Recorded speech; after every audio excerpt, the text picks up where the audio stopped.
Telangana BJP పార్టీకి డిసెంబర్లో నూతన అధ్యక్షుడు రానున్నారు. ఈ అధ్యక్ష పదవి కోసం ఆశావహుల సంఖ్య అధికంగానే ఉంది. ఈ రేసులో Medak MP Raghunandan Rao, Malkajgiri MP Etela Rajender, MLA Payal Shankar, MP Dharmapuri Arvind ఉన్నారు. బీజేపీ పెద్దలు వీరిలో ఎవరి వైపు మొగ్గు చూపనున్నారో బీజేపీ వర్గాల్లో ఆసక్తి రేపుతోంది. అసెంబ్లీ ఎన్నికలు అయిపోయిన రోజు నుంచి తెలంగాణ బీజేపీకి కొత్త అధ్యక్షుడు ఎవరనే అంశంపై చర్చ జోరుగా సాగుతోంది. పార్లమెంట్ ఎన్నికలు అయిపోయాక కొత్త అధ్యక్షుడిని ఎన్నుకుంటారని అంతా అనుకున్నారు. కానీ ఇక్కడ తెలంగాణలో బీజేపీ నాయకుల మధ్య ఏకాభిప్రాయం లేకపోవడంతో అధ్యక్ష ఎన్నిక వాయిదా పడుతూ వస్తోంది. చివరకు తెలంగాణకు రానున్న డిసెంబర్లో కొత్త బీజేపీ అధ్యక్షుని నియమించడానికి రంగం సిద్ధం చేస్తున్నట్లు తెలుస్తోంది.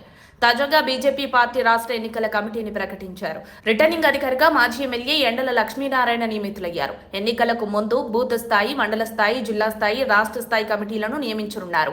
ఈ నేపథ్యంలో హైకమాండ్ ఎవరి వైపు మొగ్గు చూపుతోంది? ఇప్పుడు తెలంగాణ రాష్ట్ర బీజేపీకి కొత్త అధ్యక్షుడు ఎవరవుతారు అనే అంశంపై రాష్ట్ర వ్యాప్తంగా జోరుగా చర్చ సాగుతోంది. గత పార్లమెంట్ ఎన్నికల్లో మల్కాజ్గిరి ఎంపీగా ఘన విజయం సాధించిన ఈటెల రాజేందర్ కు కేంద్ర మంత్రి పదవి గ్యారంటీ అన్న ప్రచారం ఒక రేంజ్ లో జరిగింది. బీసీ కోటాలో ఈటెలకు అవకాశం వస్తుందని అంతా అనుకున్నారు. కానీ బీజేపీ అధిష్టానం మాత్రం బండి సంజయ్, కిషన్ రెడ్డికు అవకాశం కల్పించారు. దీంతో ఈటెలకు తెలంగాణ రాష్ట్ర బీజేపీ పార్టీ పగ్గాలైనా అప్పగిస్తారని అప్పట్లో ప్రచారం జోరుగా సాగింది. కానీ అది ఇప్పటి వరకు జరగలేదు. అయితే తెలంగాణ బీజేపీ చీఫ్ పదవి కోసం మాజీ MLC Ramachandra Rao, Medak MP Madhavaneni Raghunandan Rao, Malkajgiri MP Etela Rajender, Adilabad MLA Payal Shankar, Nizamabad MLA Dharmapuri Arvind, Kamareddy MLA Venkataramana Reddy పోటీ పడుతున్నారు. బండి సంజయ్ ను బీజేపీ అధ్యక్షుడిగా తొలగించిన సమయంలో కూడా ఈటెల రాజేందర్ పేరే ప్రముఖంగా వినిపించింది. కానీ సౌమ్యుడు, ఆలోచన పరుడు, అందరినీ కలుపుకొని పోయే మనస్తత్వం ఉన్న సీనియర్ నేత కిషన్ రెడ్డిని ఆనాడు హైకమాండ్ అధ్యక్షుడిగా ఎంపిక చేసింది. ఇప్పుడు కిషన్ రెడ్డి కేంద్ర మంత్రి అయ్యారు. దీంతో మళ్లీ తెలంగాణ బీజేపీ చీఫ్ ఎన్నికల ప్రక్రియ ప్రారంభం కావడంతో మళ్లీ రఘునందన్ రావు పేరు ప్రముఖంగా వినిపిస్తోంది.